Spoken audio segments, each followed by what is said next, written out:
You never meant for riding to become part of you.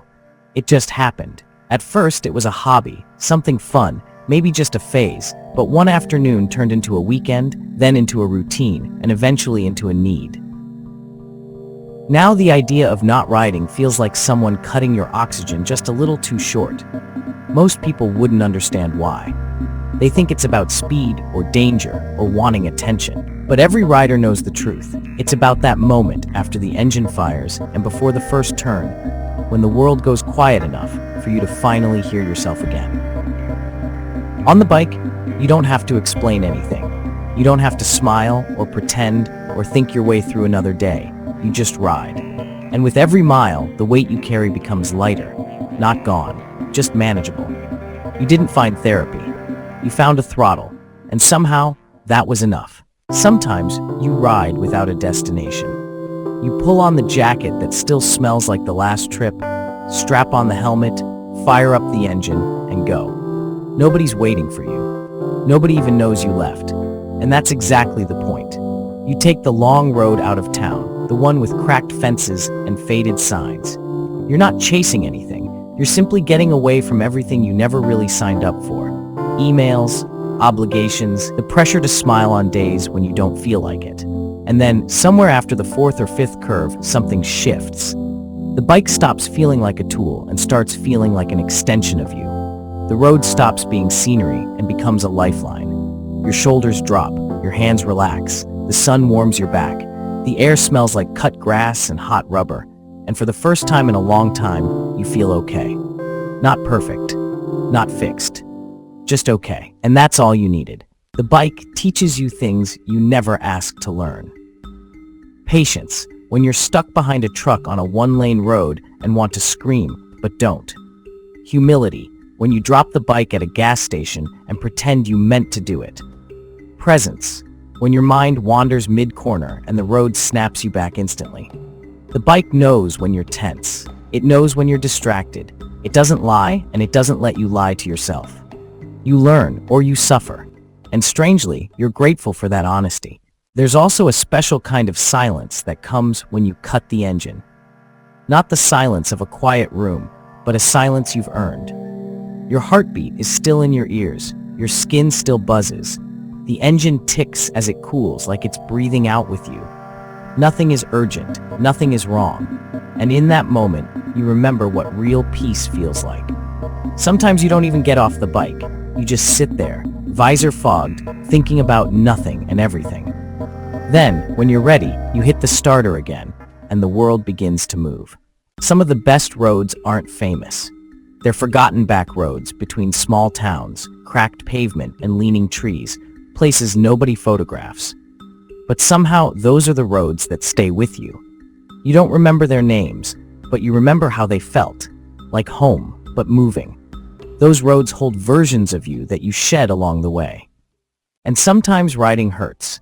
Your knees ache, your hand goes numb, your back reminds you you're not 20 anymore.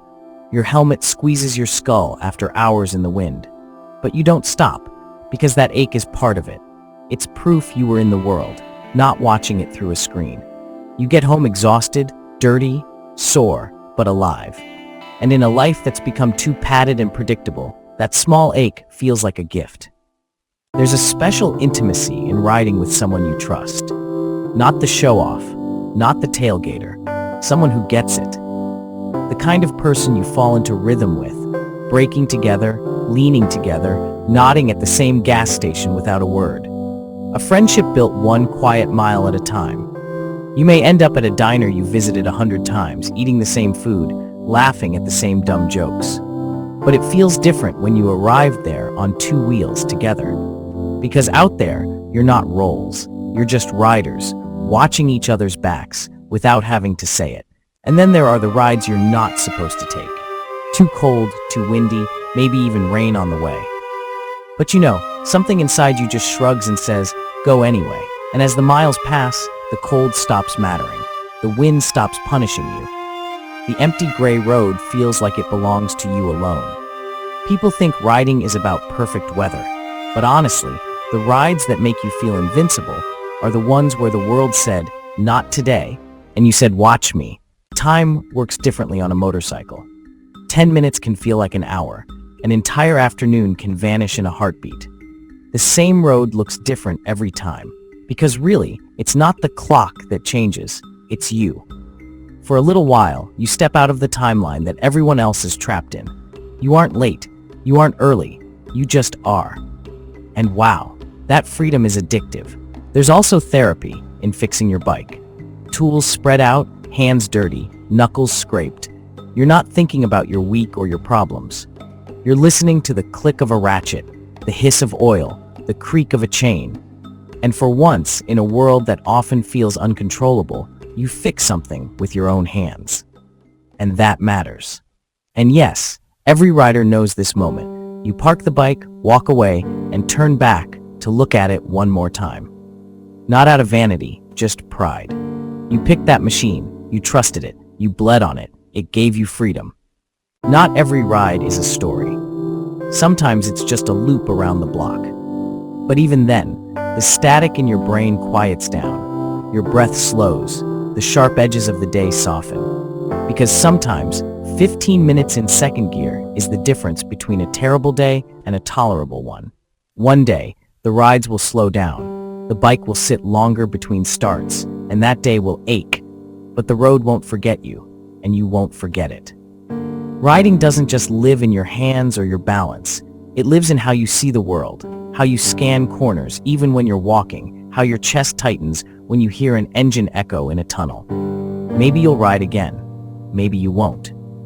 But what riding gave you, freedom, focus, escape, joy, never leaves. That's why you'll never really quit. Because once the bike teaches you who you are, you don't forget.